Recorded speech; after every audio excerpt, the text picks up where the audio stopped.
Olá, queridos irmãos e queridas irmãs em Cristo. Hoje eu queria trazer uma pregação que reflete na propagação da palavra de Deus, das boas novas. Para começar, eu queria dizer que nosso texto base está lá em João capítulo 4. Eu vou dar uma analisada nessa história da mulher samaritana.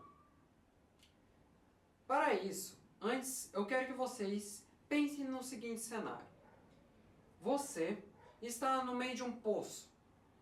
Você é inimigo de uma outra região. Porém, do nada lhe aparece um ser sem mácula, um ser perfeito. E aí, ele vem e ele te mostra o caminho para que você possa ter a vida eterna. Imagina isso. Quem não quer ter uma vida eterna, uma vida, sabe, boa, mas vindo do seu inimigo? Que estranho, não é? Bom, e é isso que nós temos neste contexto daqui. Por isso, irmãos, vamos aqui à Bíblia, em João capítulo 4, versículo 4, que diz: E era-lhe necessário passar por Samaria. Essa palavra, esse simples trecho, essa simples frase, a gente nota que Jesus ele não estava caminhando por aí ao acaso. Ele não estava simplesmente, vou para cá, vou para lá, sem nenhuma razão.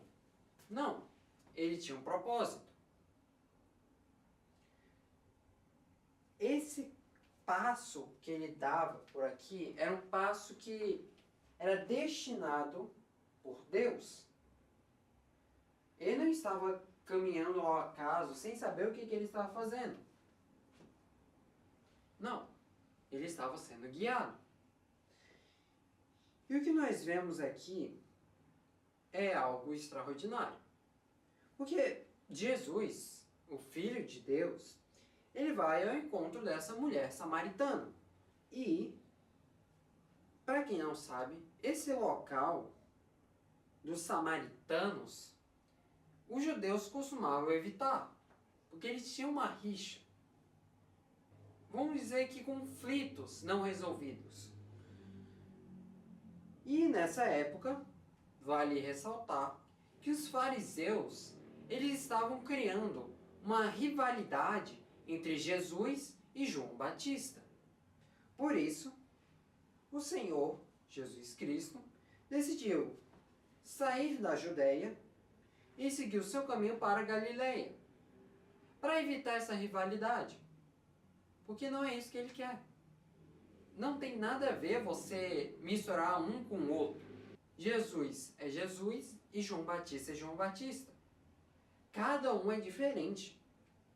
E naquele lugar ele tinha 3 caminhos possíveis. Jesus podia ir pela costa do mar, outro ele podia atravessar o Jordão pela Pérea, e o terceiro, que era mais direto, passando por Samaria. Mas Samaria, como eu já disse, é o local em que os judeus eles simplesmente não iam. Eles evitavam. E esse preconceito ele já era antigo. Isso já são de águas passadas. É um ódio profundo. E por que isso? Os judeus olhavam para os samaritanos e diziam: vocês são impuros. Por que eles são impuros? Porque eles eram uma mistura de judeus com gentios. E tinham até seu próprio templo no Monte Gerizim. Os fariseus chegavam a orar para que nenhum samaritano ressuscitasse no último dia. Como é que você pode ser tão cruel a esse ponto? Mas Jesus, ele não é um humano comum. Lembre-se disso. Então ele não deixou se guiar apenas pelo preconceito que tinha ali pela época. Ele não ficou cego por causa desse preconceito e foi seguindo por ele. Não. Não. Jesus é um ser diferente. Ele foi guiado pelo seu propósito. Não pelo que as outras pessoas diziam, mas pelo que ele foi feito para fazer. Espalhar mais ainda as boas novas. E isso a gente pode traçar um reflexo para hoje em dia, em que as pessoas têm muito medo de propagar o evangelho apenas por causa da opinião de outros, ao invés de olhar para o seu propósito, que é muito maior, e fazê-lo. Mas voltando, Jesus, ele não tinha para que passar em Samaria. Ele podia evitar. Como eu disse, ele tinha 3 rotas. Uma ele podia só ignorar.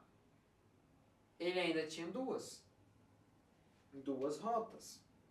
E isso não era só por conveniência geográfica, não. Mas é porque Jesus sentia aquela necessidade espiritual. E ali, quando ele foi chegando, ele vê aquela mulher, uma alma sedenta, uma alma cansada, ferida, rejeitada. E Jesus olha ali e ele sabe, é hora de transformar a vida daquela mulher. É hora de fazer história. Enquanto os seus discípulos eles tinham ido à cidade para buscar o alimento, ele permaneceu junto ao poço de Jacó, cansado e com sede. O mesmo Jesus, que é filho de Deus, também é filho do homem. Ou seja, ele sentia fome, ele sentia sede, sentia cansaço. E conhece as nossas dores, as dores de um ser humano. Ele esperou aquela mulher, não por acaso, mas por desígnio divino. Hoje, eu quero pregar para vocês sobre as razões pelas quais Jesus era necessário para passar em Samaria. O texto de João 4 nos revela 4 verdades. Eu irei expor elas a vocês. Primeiro, quando vemos aqui em João, capítulo 4, versículo 4, entendemos a necessidade divina. Havia essa necessidade. E é como eu já lhes disse, e era-lhe necessário passar por Samaria. Ao ver isso, eu tenho 4 pontos dentro dessa lição. Vamos lá. Não foi por causa de uma escolha geográfica. Quando eu disse que ele tinha 3 caminhos, eu mencionei claramente que Samaria era mais direta para ele chegar onde ele queria chegar. Mas não foi apenas por essa conveniência, mas porque Deus tinha um plano. Ele tinha um plano divino, um plano celestial. E Jesus, como segundo ponto aqui, ele tinha submissão sobre o seu Pai. Ou seja, ele é submisso a Deus. E cumpria o propósito total da sua missão. Ele não desviava. Assim, o seu Pai, Deus, o guiou para Samaria. E hoje, o Espírito Santo, para vocês verem, não é uma coisa do passado.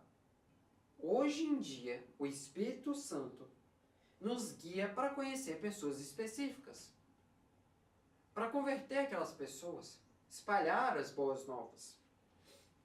E assim, nós podemos, como 4ª lição, aprender a discernir os caminhos de Deus e obedecer a sua direção.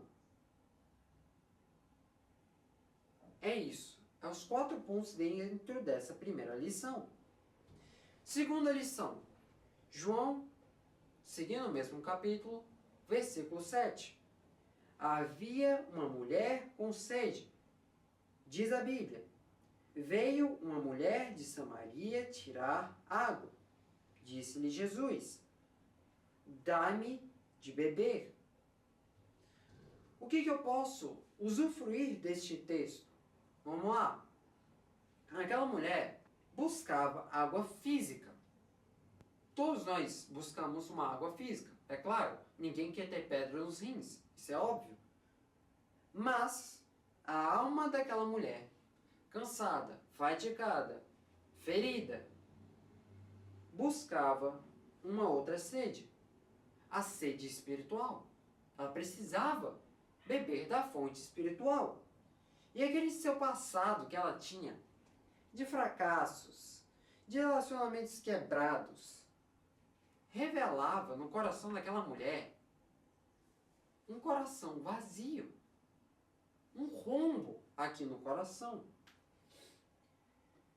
E Jesus encontra ela num lugar comum da vida. Não é nenhum lugar chique, não é num palácio, não é nenhum local hiper frequentado de, sei lá, um restaurante ou algo extravagante. Não, não, não. É um ponto comum. É um poço.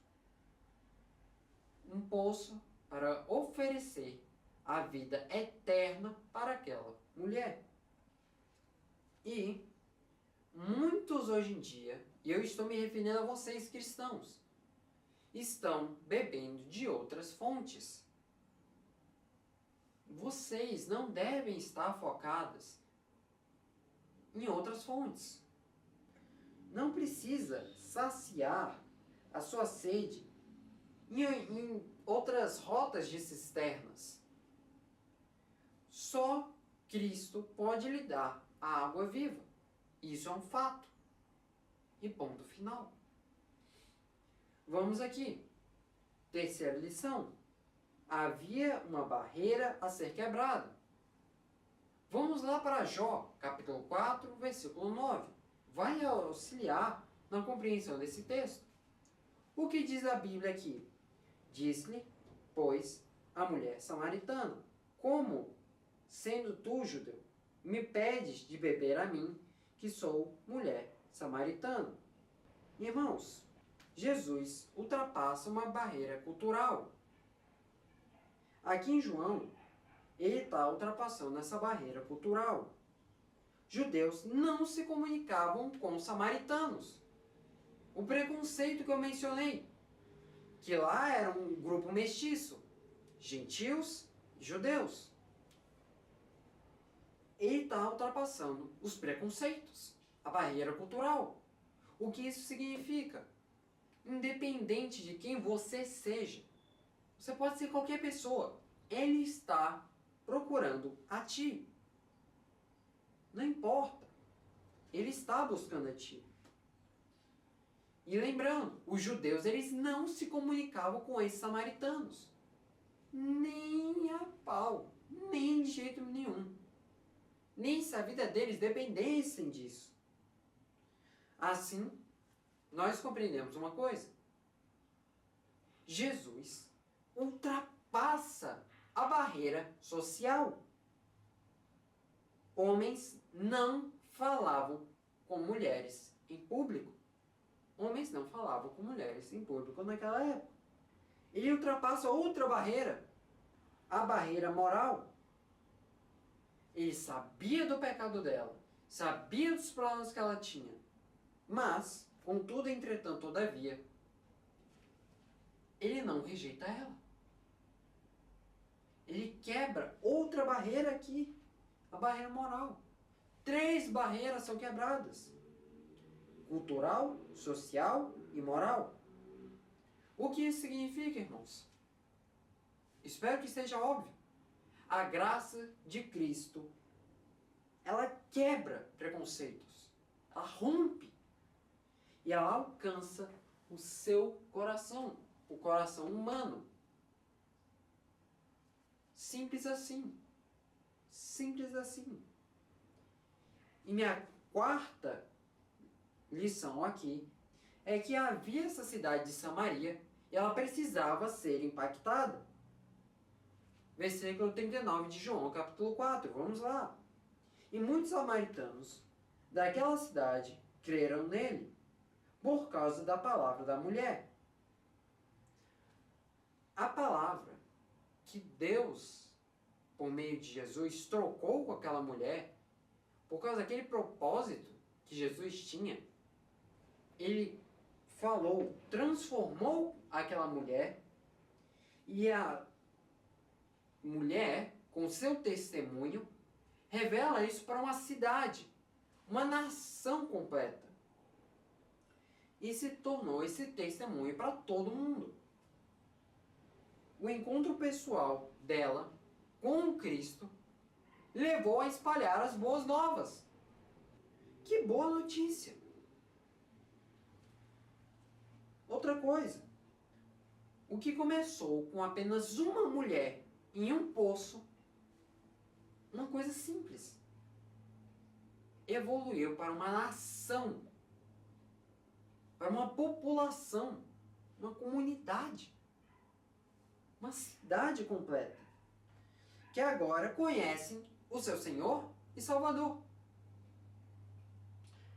Então, o que podemos tirar disso? Quando Jesus entra em nossa vida, nós não ficamos calados.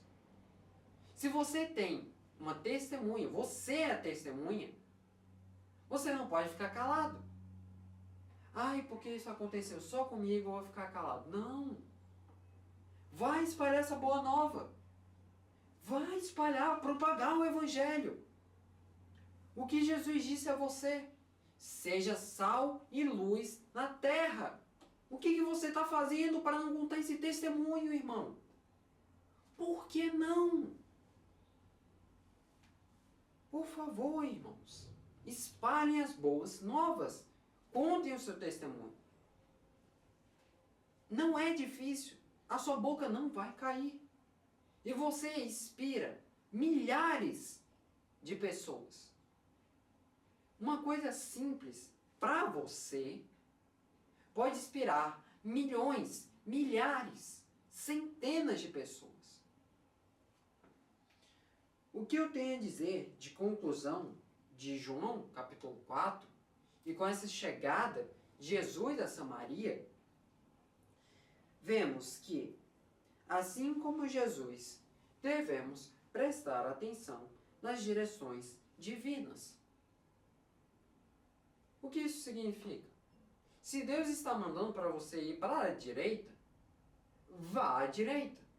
Se Ele está mandando você seguir reto, segue reto. Se Ele manda você ir para a esquerda, segue para a esquerda. Não discuta. Se Ele mandar você ir para a esquerda, não vá para a direita. Vamos lá. Dito isso, sempre existe alguém com uma sede espiritual. Sempre existem barreiras que podem ser quebradas. Sempre há uma cidade, há uma comunidade a ser alcançada. Por isso que eu digo, um simples testemunho em qualquer lugar do mundo pode atingir todas as outras regiões. Todas, sem exceção. A cruz que nós lembramos quando nós vemos Jesus, ele mostra que ele atravessou o maior abismo por nós. E isso para nos salvar. Porém, agora ele está nos chamando para sermos instrumentos, ferramentas de salvação onde quer que estivermos. Nós podemos ser igual a Jesus. Não de atravessar um abismo para salvar milhões de pessoas, o mundo inteiro, mas nós podemos ser imitadores de Cristo e tentar atravessar essas barreiras, quebrar elas, romper com esses preconceitos e saciar a sede espiritual delas ao apresentar Jesus Cristo, e assim atingindo comunidades, populações. E hoje, ele ainda continua a dizer para nós: era necessário passar por Samaria. O que isso significa para a gente então? Ainda é necessário para nós cristãos atravessarmos o mundo e propagar o Evangelho. Simples assim. Talvez a sua Samaria pode ser a sua casa, pode ser o seu trabalho, a sua escola. Quem sabe? Quem sabe não seja a sua vizinhança, o seu condomínio? Quem sabe? O Senhor quer te usar para ser água viva para essas pessoas. Essa água viva que é capaz de transformar vidas. Então eu peço que hoje, você que está aqui vendo essa pregação, conte o seu testemunho, propague o Evangelho, exponha as boas novas. Pode ser uma coisa pequena. Nem sempre coisas grandes vão alcançar todos. Mas um simples impacto pode fazer grandes diferenças. Assim como Jesus fez aqui. Uma simples mulher em um poço. Com uma mulher vazia e com sede espiritual. Olá, Senhor, meu Deus, meu Pai Celestial. Eu te agradeço, Senhor, porque você dá essa oportunidade, atualmente, de atravessarmos a nossa própria Samaria. Temos a oportunidade de, dia após dia, de propagar o Evangelho, de mostrar que ainda existem pessoas a serem salvas. Ainda existem pessoas com sede espiritual. Por isso, Senhor, que você possa auxiliar os nossos irmãos que estão aqui a, primeiramente, espalhar o Evangelho em qualquer lugar que eles estiverem, mesmo com um pequeno esforço. Uma pequena semente pode crescer e gerar frutos. Outra coisa, que eles possam ter coragem, que independente do local que eles estiverem, que eles falem, que eles propaguem. E, Senhor, que eles possam romper com barreiras morais, culturais e até mesmo sociais. Que eles possam levar isso adiante, independente das circunstâncias. Por isso, Senhor, eu peço que você fortaleça os nossos irmãos. E eu lhe peço isso, Senhor, agora, em teu santo nome. Amém.